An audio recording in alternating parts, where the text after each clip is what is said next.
Hello दोस्तों, स्वागत है आपका दिलखुश टेक्निक क्लासेस में। और हम बात करेंगे डीसी मशीन के क्वेश्चन नंबर 11 से 20 तक।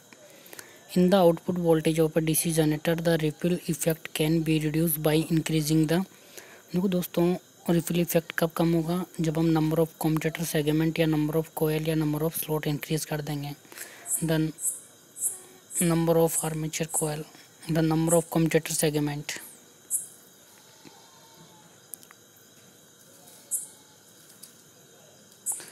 Number of armature coil. तो इसमें आंसर कौन सा जाएगा? बी हो जाएगा।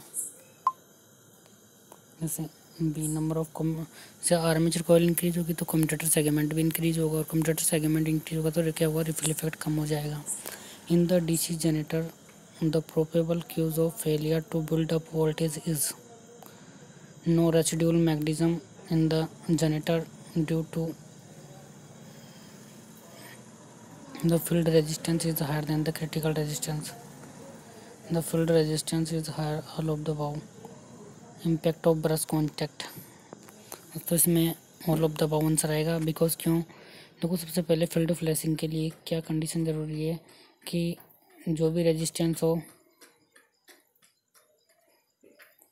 जो फील्ड क्रिटिकल रेजिस्टेंस से कम होना चाहिए फील्ड का रेजिस्टेंस, पहली चीज़।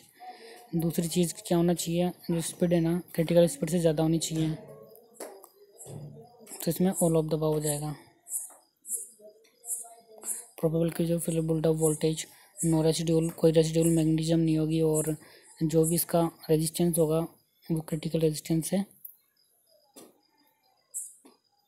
कम होना चाहिए, जबकि यहाँ पे क्या है? ज़्यादा। ये भी है, रेसिडुअल मैग्नेटिज्म नहीं है उसमें, तो इनको हमें फील्ड फ्लैशिंग करनी पड़ेगी। और impact of brush contact. Next question की बात कर लेते हैं।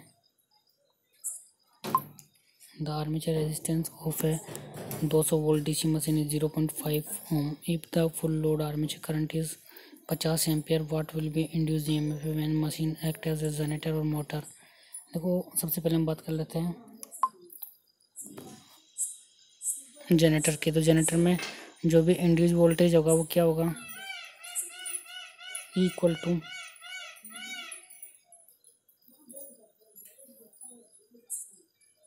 वी माइनस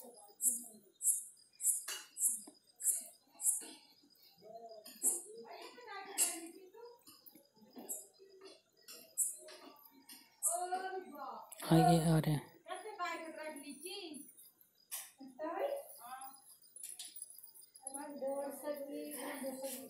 तो कितना हुआ? वी कितना हो गया? 200 वोल्ट हो गया, plus full load armature current कितना है? 50 into 0.5,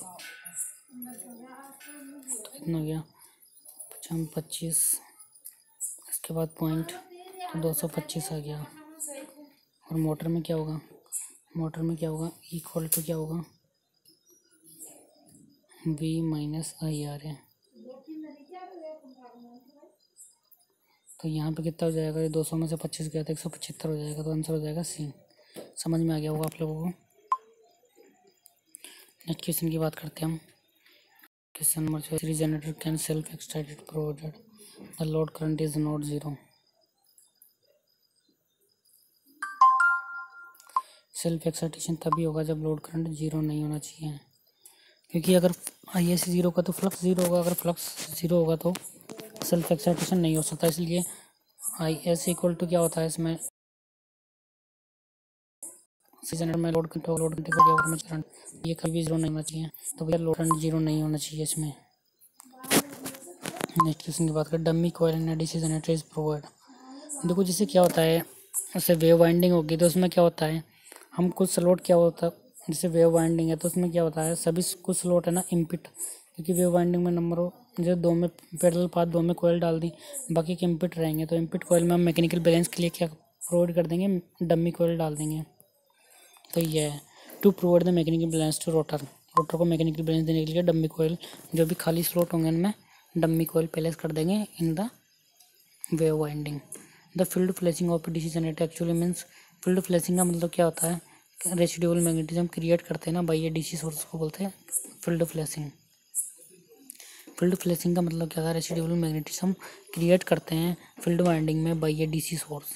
when field is connected then it remove when field is wrongly connected then it remove and change a small DC source residual magnetism is called the field flashing. देखो क्या होता है, जब भी अपनी field winding wrongly connected हो जाती है तो हम क्या करते हैं, एक डीसी सोर्स से इसको चार्ज करते हैं। क्यों करते हैं? रेसिडुअल मैग्नेटिज्म स्टेबलिश करने के लिए, तो इसको बोलते हैं field flashing. Due to reversal of the power flow direction in a cumulative compound generator becomes. देखो कॉम्युलेटिव कंपाउंड जनरेटर जैसे अपने पास ये है,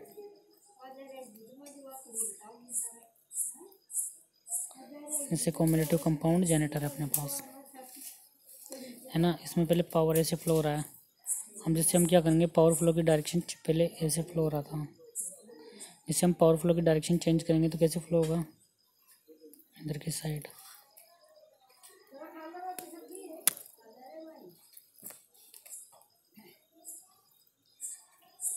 तो कैसे काम करेगा भैया, टोटल फ्लक्स हाँ कारीज पर आ गया, तो टोटल फ्लक्स क्या हो गया,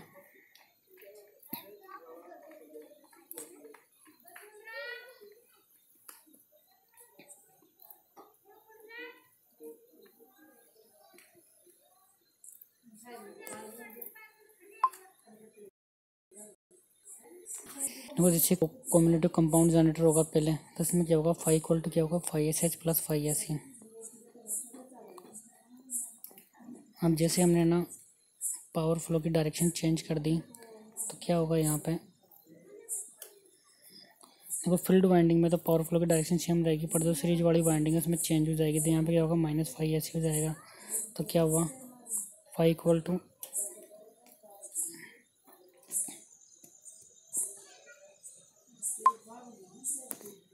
फाई इक्वल टू क्या हो गया, phi S S minus phi S E, क्योंकि फाई एस ई की डायरेक्शन अपोजिट हो गई। तो किसकी तरह काम करेगा, डिफरेंशियल कंपाउंड जनरेटर की तरह। आप लोगों को समझ में आ गया होगा।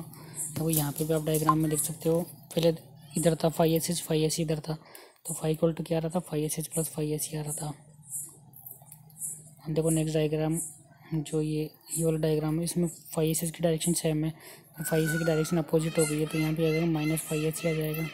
तो टोटल फ्लक्स क्या हो गया, फाई इक्वल टू क्या हो गया, phi S H minus phi S E.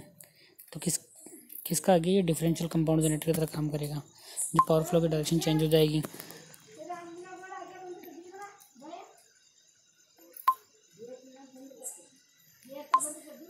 Next question number 18। Due to reversal of the direction of power flow in differential compound motor becomes.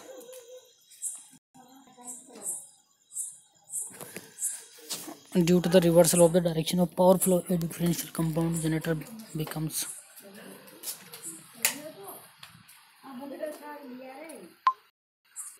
क्या होगा, इनसे due to the reversal of direction of power flow differential compound motor differential motor compound क्या होता है, ये होगी से power की डायरेक्शन चेंज होगी, तो ये होगा डिफरेंशियल कंपाउंड जनरेटर।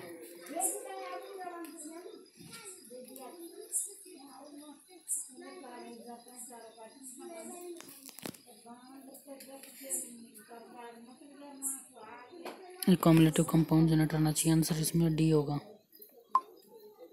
क्योंकि पहले फाई एस की डायरेक्शन इधर की साइड थी जब मोटर थी।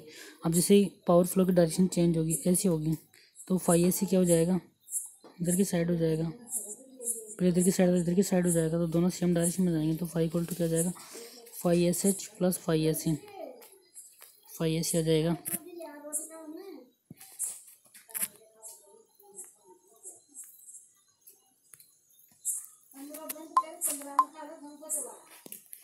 Phi S in a compound DC generator shunt field winding as compared to series field winding will have।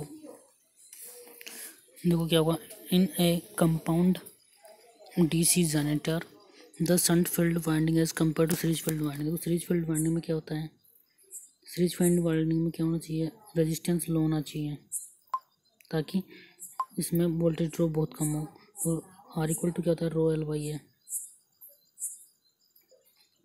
तो रेजिस्टेंस कम कब होगा, जब लेंथ कम हो और एरिया लार्ज हो, तो रेजिस्टेंस डिक्रीज हो जाएगा। तो क्या होना चाहिए, थिन वायर होना चाहिए of small number of turn, thick wire होना चाहिए of small number of turn.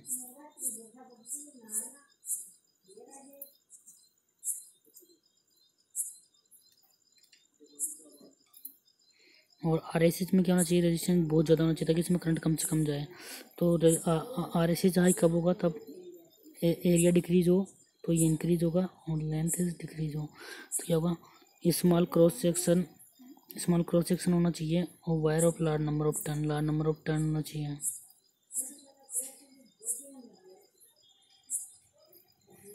More turn small cross section और वायर। समझ में आ गया होगा ना आप लोगों को। देखो क्या हुआ, संट में जैसे एरिया डिक्रीज हुआ तो आर एस एच इंक्रीज हो गया, क्योंकि संट में रेजिस्टेंस हाई होना चाहिए ताकि इसमें कम से कम करंट जाए। तो क्या होना चाहिए, small cross section area large number of turn होना चाहिए। और सीरीज में क्या होना चाहिए, सीरीज में रेजिस्टेंस मिनिमम होना चाहिए ताकि वो कम से कम वोल्टेज ड्रॉप हो। तो इसमें क्या होगा, एरिया इंक्रीज हुआ, आर एस सी क्या हो जाएगा, डिक्रीज हो जाएगा। आर एस सी डिक्रीज होगा तो क्या होना चाहिए, स्मॉल